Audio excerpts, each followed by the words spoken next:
Karibuni sana. We'll have a couple of discussions about women leadership in our country.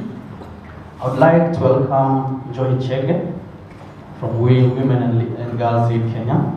Today's event is mainly a celebration of all the work that each of us and the organizations that we represent have been doing, and in consultation with key leaders in media, in business, in civil society, and aspirants themselves along male champions, we'll be able to have some fantastic way forwards that we will record and share back with you.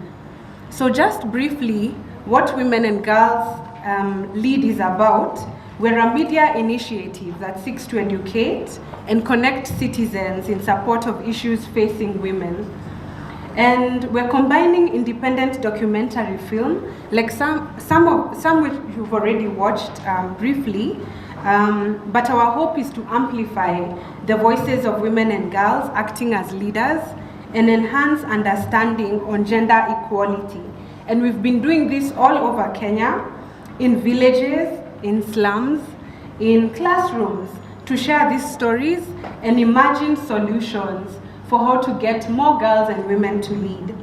Around the world, we are at about 22% of women in parliaments. This is just about double the number that we were about 20 years ago.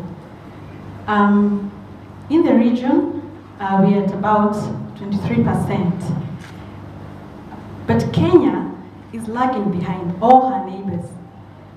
At about 20%, even with the gender quota, we are still lagging behind. And at this current rate of progress, I doubt that parity can be achieved soon. But why do we have this gender gap? Primarily we have our gender gap because of multiple barriers that women must confront or that discourage us from making any progress. Maybe to start off, and I know we have a lot of politicians here and aspirants who can speak this from a very personal level. At the individual level, just having a conversation with my colleague at my table. Before you can begin to make that decision to run for office, you are debating within yourself. Can I or can I not? And you're counting the personal cost. Sometimes you are threatened by the real or the perceived threat of violence against women in elections. And so some of these choices or, that we have to make and bear a personal cost. In addition, traditional women also don't have enough experience, enough networks, enough resources to run for office. And so this already begins to impede you as an individual. We go to the institutional level. Our politics, our political parties, our primaries are quite unwelcoming. And so you begin again to make another choice there. Do I want to go there? At the social cultural level, you must obtain consent from your family. This is coupled up by a lot of almost skewed reporting in the media.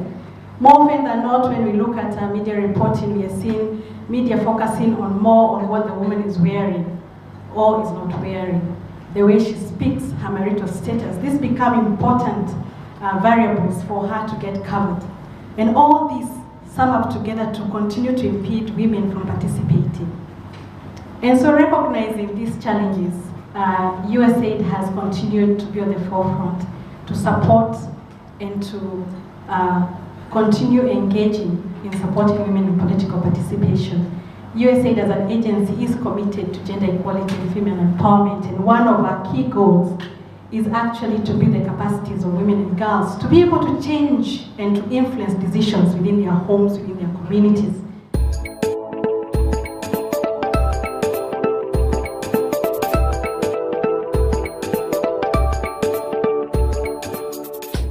In any field where women have the audacity to dream beyond and to have aspirations outside of the home, they attract the negativity and the condemnation of society. And I think that is what you see reflected in the media.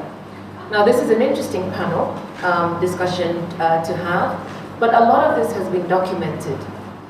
Over the years, various continents, this is not unique to Kenya. The two-third gender rule is a good principle.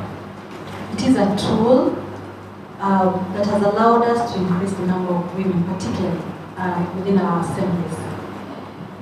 It is a tool that allows us to have legitimacy to ask that women continue to occupy seats that they should be occupying. And while my colleague has spoken about the political goodwill, I think we have also made some interesting progress. I think the journey to where we are at today is important as well. The fact that these remained in the public domain throughout the last 4 years is important. It's also important because it did give visibility to a number of women to be in parliament, to be in the county assemblies, to build their profile, to build their visibility, to build their influence. And so we did make progress, even though we have not yet actualized the two-third gender role. We have not followed what we promised in our constitution with action, that we have not sat down as a country to critically examine what it costs us not to have women and all these other marginalized groups involved in the leadership, in the decision-making of the country, and that until we reach that point where we acknowledge that it's not just something that is on paper, but something that needs to be applied, we will still continue to lag behind. Actually, researching for this, I was so shocked because when you are out there, the narrative is the boy child is neglected. We now need to scrap off this conversation about women in leadership because we have achieved gender equality. But if you look at the statistics, 50 women from 1963 to 2017, 50 women have been elected to parliament, nominated/elected to parliament, out of 1,807. First, I want to acknowledge what my sister Udwak said, that any woman who dares, the word is to dare. How dare you? We hear this thing quite often, but by the time you go for a position like where I am, it's not the first time I applied for this position in 2013. From my area, I come from Kisumu. It's a very serious hotbed for politics. And the experience I've had for vying for this position is that it is possible. It is really possible. Everybody out there is yearning for change. And they know that the women are able to make a difference. Now, the only problem comes when it's the issue of finance, because we do have leaders, women candidates right now that we have mentored from quite a while. We started this process in 2012. It's been a journey. Even right now we have women leaders who are very capable, who will take those seats if only they are able to get the logistics done. They are able to move. They're not looking for raw money. Money is really necessary. It's very important. But what these women want, thank you, what these women need is somebody to work with them, some organizations to work with them. Please print for them t-shirts. Please print their posters. Please organize the meetings for them and secure her. She will deliver. We cannot ask women to jump in there. It takes some people to really have guts. That's why they say, how dare you? Because they know. What are the numbers telling us in terms of the women who are vying in this election year, and what the likelihood is for us to achieve that two-third gender rule through elections? Only 11% of the candidates, it's about 1,333 were women out of total figure. This is, of course, is a far cry from the 30% that we anticipate. But looking at the number of women who made it past the primaries, at the national level, we expect that we shall have more than the 16 that we had in the previous parliament, the 16 elected from the single member constituencies. We also anticipate that for the first time, we shall have at least 1 or 2 female governors, hopefully more. We shall also for the first time have 1 or 2 female senators. In 2013 we had none. This time we have fairly strong candidates. And I think also looking at a comparison of what we had in 2013 and what we have in 2017, we have had an increase in the number of women who are participating in the elections. There's also clear indication that women who tried the last time are willing to come out and try once again, which is a good indication. So I think there is an increase. The numbers are still small, marginal, but there is an increase. We are doing better. Yeah. And I think with the right kind of support, things will improve. But of course, the safety and security of women, for me, remains the biggest, barrier also. Just reading a tweet the other day about an aspirant in Kileleshwa, and she's concerned about door-to-door campaigning because every time she presents herself to the community, they begin to talk about her physical appearance and say she's ripe for rape. What is that? And when we intimidate our women and attack, we do body shaming and those kind of things deter, and we must address them. And I think that what needs to change actually is our own value system as a society. So if someone has gone out to say that a candidate is ripe for rape, has anyone been arrested? Doesn't that qualify some form of incitement or hate speech? Nothing's been done. Okay? Think about, was it 2 years ago, the girl who was raped somewhere in Western, and gang raped actually, and the alleged perpetrators were given community justice, cut grass in the police station for a week or thereabouts. Now, this same sort of society is not going to protect our sister here when she goes out campaigning and she's raped. And we know that in 2013 that people were attacked and nothing happened to them. In this current race during the party nominations, Millie, the ODM candidate, her house was burnt down. I don't believe we've caught anyone or anyone is facing charges over that. And so our value system has to change in the way that we treat women who have ambitions beyond the kitchen.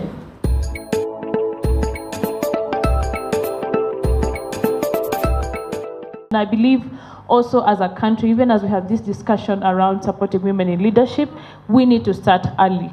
Not months to the elections, but rather put in a consistent and sustainable effort of educating women leaders. And some of the actors in the country have tried to do that, and I think that from that effort is where we are seeing many of the aspirants that we are having today. We need materials, we need support. The support in that if you come walking around with us when we are doing our road shows, it would really help us, giving us encouragement. You encourage us, and also as well as you speak to the ground people. Actually, when you go to the training institution of police officers at Kiganjo, Embakazi, and JSU, whatever, some of these legislation they are not thoroughly touched on. And therefore, when they go outside there, they don't know what to enforce. As you know, police officers, they enforce laws. So actually, they're there not knowing actually what they're supposed to do. So maybe for this agenda, these organizations that support women, you need again to check on how police officers are trained, because we are looking on the way forward how we can deal with these issues.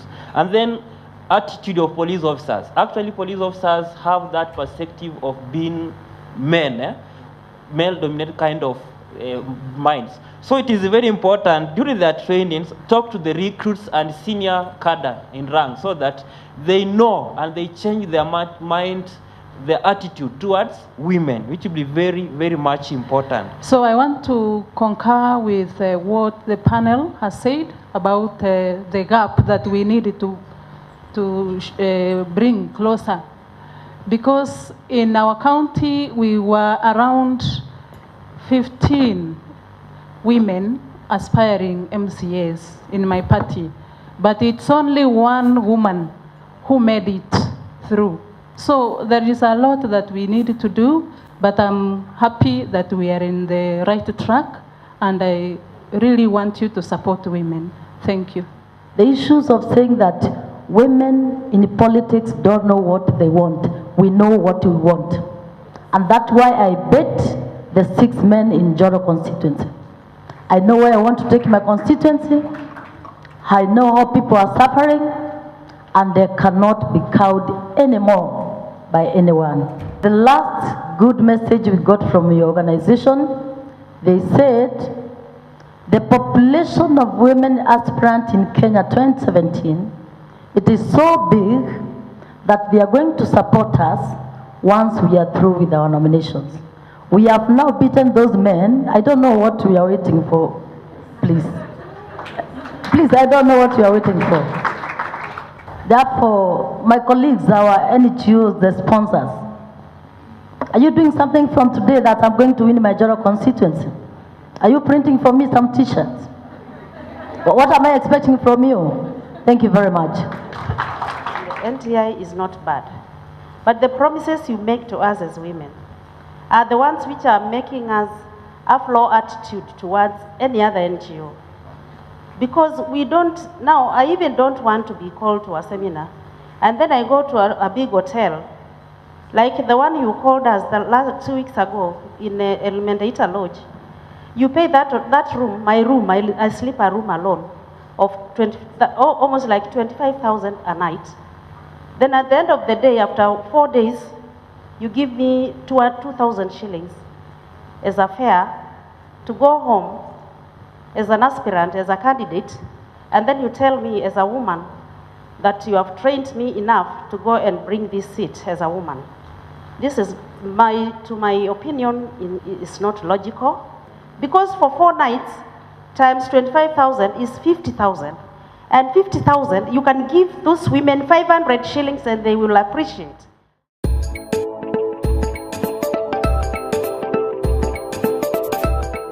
When it comes to the issue of resources, number one, there's the question of timing. At what point is the material resource provided? Secondly, who's providing this support? Because for some organizations like NDI, strictly speaking, under the law, we are not allowed to provide material support to women aspirants. Third is, like I mentioned earlier, we have a much larger number of women coming forward as candidates in these elections. So how do you decide who receives the assistance and who does not? We are working together with other partners, and I'm very happy to see Dr. Iria is here. We are thinking about this long term. It's not that we have decided it cannot be done. It can be done, but it's just we need to think through the framework, we need to think through the structure, and Dr. Iria's organization, Kenya Women's Holding, through the Atuvuke initiative, is organizing, is helping us, is helping to lead the process in thinking through how can we set up a funding mechanism for women candidates. On the issue of trying to fund women, I've had the opportunity to be trained by my sister here. What we are asking for is this: instead of taking us to Redis and Blue, just take me to a local hotel and just give me the balance of that money. Because I need to be practical. I just need to be practical. Because it is very important for me, it's very important for me to get out of where I am to go to the next market and to the local and to the real interior part. I'm glad today, just come from Kisumu this morning. There was a training going on with Kenya Riria's organization, Women Holding. And we told them, listen, we will go to the next kibanda and buy maize to eat. So if your dinner costs 1,500, please give it to me so that we can move to the next level. Also, just in terms of attitude, I think I alluded to this earlier. Let's stay away from mediocrity and entitlement. Nobody owes us anything. Okay? No one owes us anything. We're all doing the best we can with what we have. And so the idea that you can come to a place and start telling people what to do with their money and their budget lines, take what you've been given, do the best with it, run with it. Okay? No one has stopped you from making your own money. So when you say that you have been trained and you're not seeing any results, Are you saying that the trainers should have rigged the elections in your favor? So let's be careful, because we have allies, and sometimes in the heat of the moment, even those allies we chase away. We have to know who our friends are and keep those relationships going. I'd like to pick up on the point that the AP, the police officer, and to clarify and perhaps to add more substance to what I said, the quality of the gatekeepers. And I think one thing we can do going forward, and I think this is happening already in some areas, is including a gender mainstream curricula in our tertiary education, whether it's university, whether it's vocational, whether it's professional, LSK, judicial training, journalism training, whatever. But we do need to have a gender mainstream curricula going forward. And I think once we establish that, then entrench it within secondary and primary schools, and we'll begin to see some changes as well. So that's a strategy for going forward.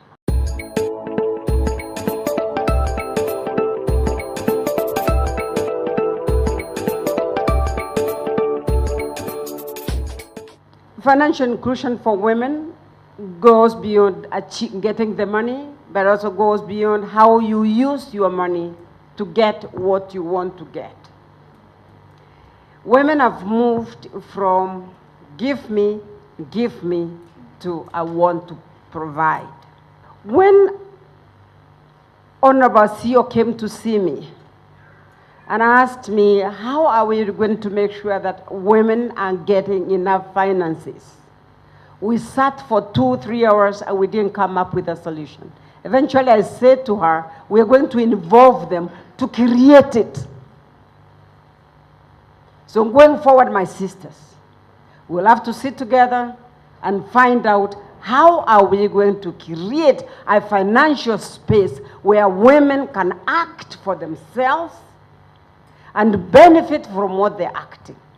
We have got to put knowledge on how to move forward. First, all of us together. That means that training, don't look down on it, because it is not just about money. It is about getting money and knowing how to make it work for you. So going forward with this fund, because we are thinking very seriously, collaboratively with all the people, all the other partners in this room. How do we towards 2022? Because 2017 is gone, it's 30 days. But from now and 2022, we need to begin thinking of how women can act on their financial space to address some of their issues. We are going to involve you from the word go, because you have got to be part and parcel of that, creating it. I'm not going to create it for you. You have already been told. You will create it for yourselves with the support from partners, all us partners. There is no donor who is going to come up and tell you, I'm going to do your t-shirts for you. I can tell you nobody, because donors, development partners, they are not partisans to politics. They are enablers. Elections is about population. And the population of this country, if you look at demographically, you are going to find women are either 1% more than men. But when you come to representation, you find that women are totally, according to population and the people who represent them, they are totally underrepresented. In 2013, a total of 1,969 people vied for Member of Parliament. Out of that, only 129 women vied for Member of Parliament. If you look statistically, 14% of 274 men were elected into Parliament. That is a total of 14%. But 129 percentage-wise, 12% of 129 were elected into Parliament. So what I will say, first of all, the candidature of women coming out to vie for elective position is something that we cannot ignore. the more they are, the more the numbers, the better, as far as vying is concerned, because it is translated. If you do the whole analysis, look at, for example, the area of MCA, a total of 9,263 people vied in 2013. 1,365 men were elected, which is equivalent to 15% of the number that vied. For women, it was 623 who vied. And that is 85 of those women were elected, which is 14% of people who vied. So you can only logically and demographically conclude that the more numbers you put out there to vie for elective position, the more they can translate into elected positions. Generally, the public and even the media, what I've been seeing with the media, is that women parliamentarians are still subjected to sexism. They're also subjected to incompetence as compared to their male counterparts when it comes to parliamentary contribution. Because when you listen to the discussions or the conversations around, people will ask, what have the 47 women done? And especially, let me talk especially about, with regards to the 47 women reps. People keep asking, what have the 47 women reps done for the women and for the children? And they forget that the women reps are actually members of parliament. They are not there to represent just women issues. They are actually there to work just like their male counterparts on their roles on legislation, oversight, and representation. Kewapa, we work strictly with the members, the incumbent, the women parliamentarians, but in the last parliament, we've been working on a mentorship program. We've been working with women candidates since we realized that as much as we want to work with the women, the ones who are already in parliament, and if we need the extra numbers, we might need to call out on the ones who are outside, who are aspiring. So we've also been working with our members, nurturing upcoming women candidates, so mentoring them on their day-to-day activities, see how a politician does, coming with them to parliament, see how legislation is done, going with them with their constituency work.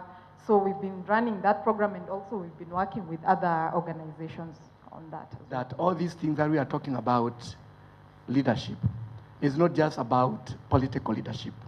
We should be looking at women as leaders in every sphere of life. Dr. Iria is a leader.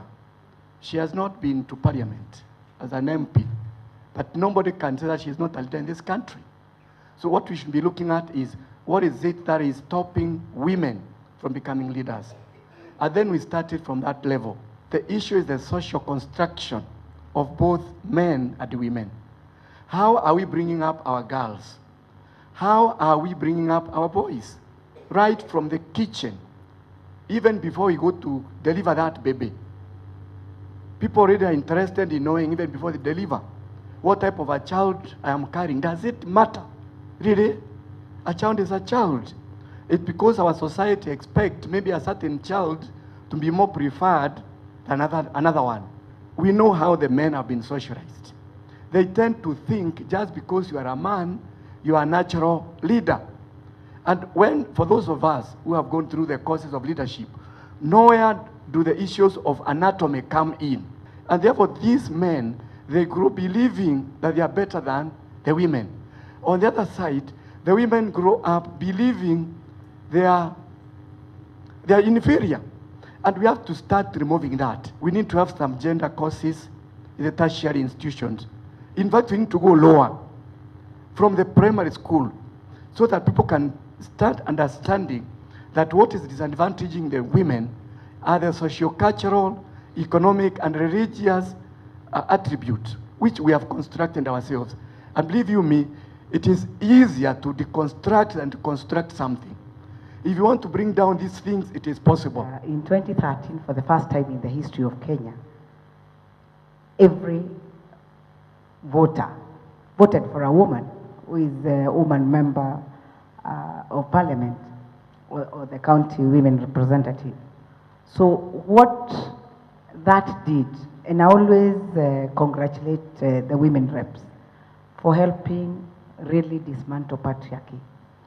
What that did, it opened up the space for women.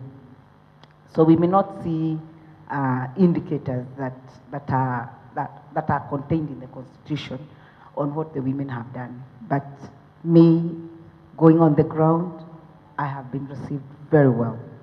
Very, very, very well.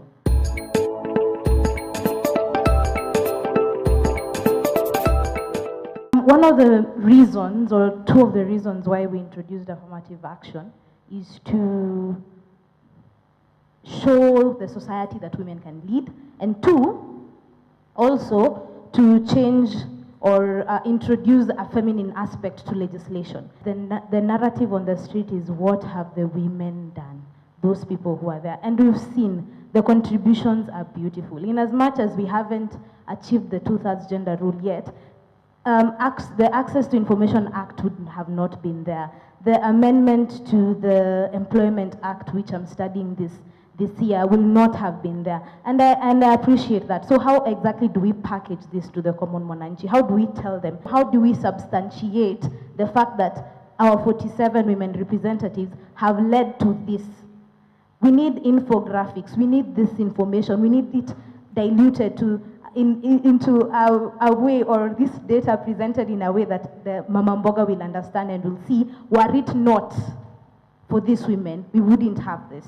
One, I think as we talk about women political participation, we need to ask ourselves, do we have any sort of mentorship program?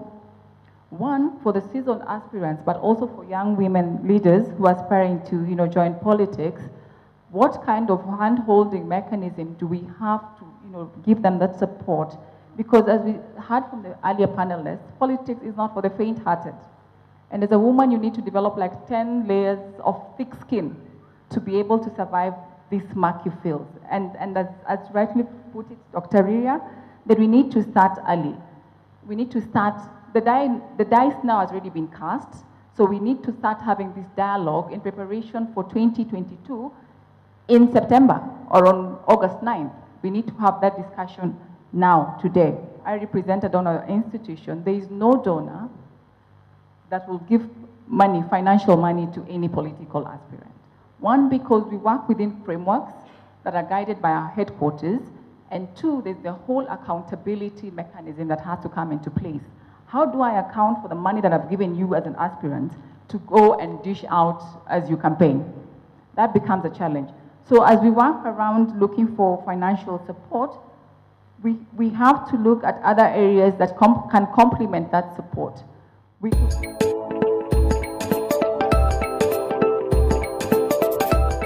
But going forward, what we are going to do is work with them from day one. From September, I want to give them a week to rest. And then we will. But I want to tell the women, when we call you, sometimes you don't come. And I'm saying this with a very sad heart, as you can see on my face. Because it is important that you present yourself from day one so that we can work with you and connect you with whoever you are supposed to be connected with. So that is what is going to happen going forward. And that mentorship does not mean anything else other than getting you together, connecting you with the media. Media is very important in our fight as women. And with the media, we are able to reach who we want to reach, articulate ourselves. You have to be seen, you have to be heard. But we are also trying, even in the next parliament, as from September, we want to start from the get-go. We normally do an induction for all women parliamentarians. We are also planning to do an induction for the women county members, so that from the get-go, they know what is expected of them, how to contribute, how to behave, and all those things. So yeah, thanks. If I'm given 5 days to cut a tree, I would spend 3 of them sharpening my tools. And the reason I'm saying this is that we need education to educate the women leaders how to go about it. Because even if you are given all the money and you are blunt in politics, it's a waste of 5 days. I would spend more money sharpening the tools. NDI and the others who are doing it, you're doing a good job. Perhaps what should have is a winning out program, where if a person has gone through this training once, twice, tell them go now and implement. Get the young ones to be given the knowledge. We have a program on early warning system that we are collaborating with WIANO and IBC and the security agencies to make sure that any situation on violence is reported, or any indication, specifically as Madam said, for prevention, so that violence does not happen in this country in the electoral process. Thank you. We want to thank God for all the women aspirants who have given themselves up, gone through this match. We wish you well. Win for us. It's for the women and girls of this country and future families of this country. So win. For goodness sake, win.